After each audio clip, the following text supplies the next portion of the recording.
Hi everybody, I've been playing Starfield for several hours now, and although there are undoubtedly hundreds of hours ahead of me in this amazing game, I thought it would be worth doing a first impressions review, so that if anybody's out there who's a little bit on the fence about this game and wondering whether they should play it or not, I can probably tip you in what I think is the right direction.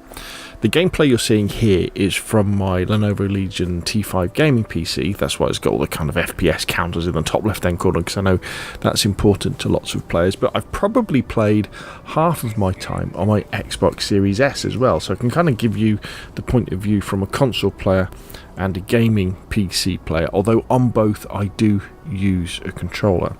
And my first impressions of this game is that it's pretty amazing. It really is. Now, my background, if you're familiar with the channel, you'll know, is games like, I love DayZ. I've got a lot of Call of Duty content, fallen out of love with it a little bit recently with what's going on, but traditionally Call of Duty, Battlefield, lots of PUBG, generally first person shooters, open world adventure games that are kind of rooted in roundabout the modern era, from the First World War to the near future kind of thing, so up to sort of Cyberpunk 2077. Love that game as well, once they'd sort it out.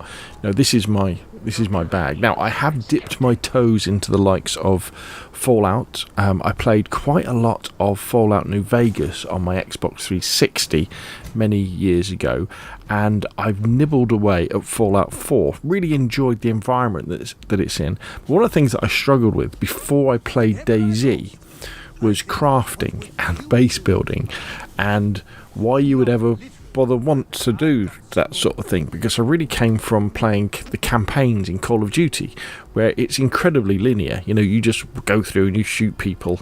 Maybe you've got the odd task or two, but it's not very taxing at all, and you do it all and you get to the end, and then the campaign's done.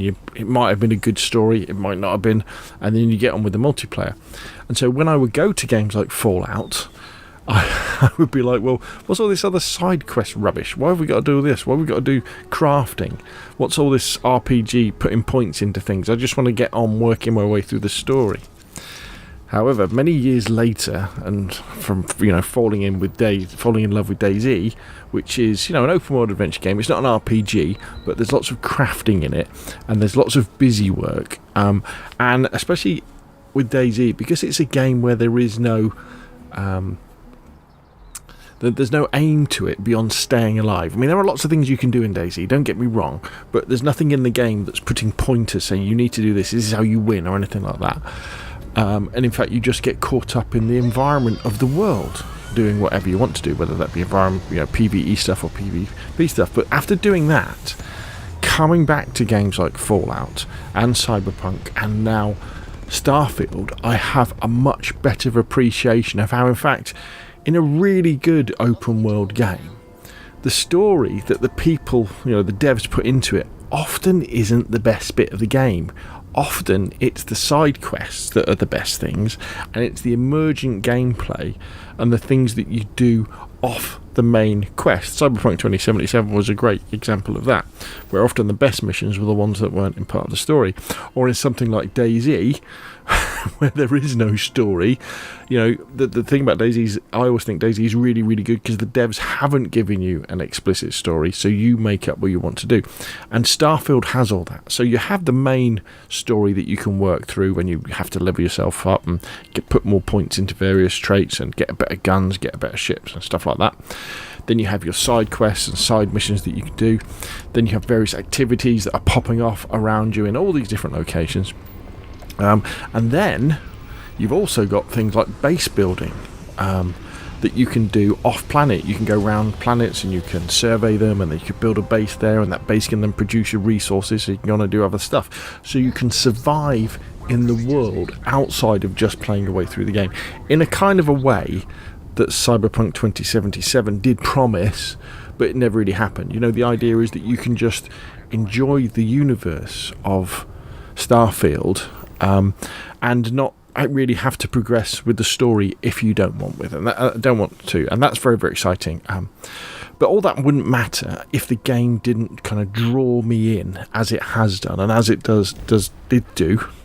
I get my words mixed up. The thing I would say, though, is that you need to give this game at least a couple of hours, because actually, when you first start off, some of the locations you go to are pretty boring and pretty stale, pretty vanilla, and pretty sterile as well. The first city you go to, that's kind of a bit of a hub, so you're going to go back there quite a lot of time, is New Atlantis, I think. But it's really sterile compared to something out of Fallout or Cyberpunk 2077. Luckily, though, some of the other locations in that city or under that city are much better, and as soon as you spread your wings and start visiting the other places in different parts of the solar system or the galaxy, it starts to come together. You start getting those vibes, and what starts off with a very it seems like, oh, everything's very twee and lovely, isn't space amazing? Pretty soon you understand that actually there's a lot of things going wrong in this universe, and there's lots of things bubbling under the surface that are going to be causing a lot of trouble, and you need to find out about them, and that's what's very, very exciting indeed.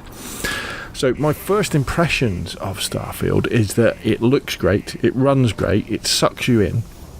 And the story seemed to be pretty fascinating. I'm enjoying the writing. I'm enjoying the environmental storytelling as well. You know, going around and looking at what things are happening and picking up slates and reading documents and stuff like that. And I'm pretty much addicted towards playing much, much more of this game. I can't wait to learn about the different mechanics that are involved in crafting different things and building a better ship and building bases and getting more follows in to do all that sort of stuff. And yeah, you know, I'm just dipping my toe in, and nothing has put me off beyond that first hour when I thought, well, this isn't that great. And as soon as it opened up, I was like, wow, this is pretty amazing, this is pretty special. And remember, you don't have to buy Starfield. You can just subscribe to Xbox Game Pass for a month or two, and that will probably give you enough time to get a big chunk of it done. And so, you know, you don't have to commit all that money, which is absolutely fantastic as well, isn't it? And I think that's probably the way to go. Take out Game Pass, buy a month's worth, play, you know, quite a few hours of it in that month, and if you really enjoy it, carry on with Game Pass. Maybe buy it if you want to, but you don't necessarily have to put out everything to start off with. Anyway, so that's enough from me. First impressions, amazing. You should definitely play it, whether you're a fan of DayZ, PUBG, Call of Duty, Fallout, or Cyberpunk, or anything like that. It's a great video game. It's a video game, and it's done very well, and I can't wait to play more of it. Anyway, what do you think? Put your questions and comments down below, and of course, I'll see you again soon.